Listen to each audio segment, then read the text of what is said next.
每个品牌 logo 都有独特故事。吴宏淼谈创意结晶，起点在透视心理。其实消费者其实他是可操弄，但是你没有办法去主宰他。我每次很高兴，每次到那个101那附近哈，看到很多那个结婚的人提出来那个，都是我们自己创作的那个包装作品，我们就觉得真的是我们在掌握这个消费。看潮流，站在浪头上或顺着走，得兼具理性感性。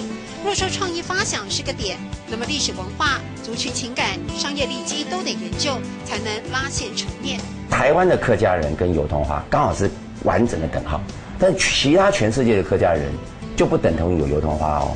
这是我们做的一个日本卡通的一个 T 恤，我特别常常去从这个角度去掌握的。所以创意绝非天马行空、纸上谈兵。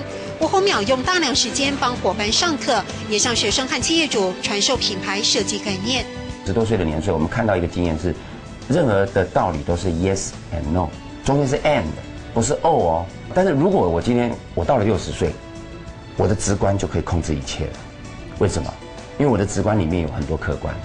还有些基底来自艺术训练。办公室的画作、邓丽君的塑像都是吴宏淼的作品。多元尝试，大胆中求细腻。因为你不专注、不专心，你东西没办法产出。所以有一句话很精彩：做事情而转型，让做的做到清后。做事情爱转型，脏做的做得清后，对不对？让跟脏都可以啊。对，没有错。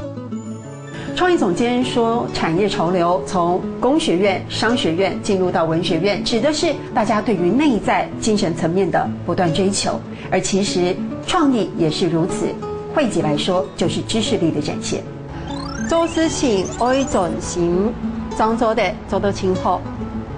做事情爱转型，脏做的做到清后。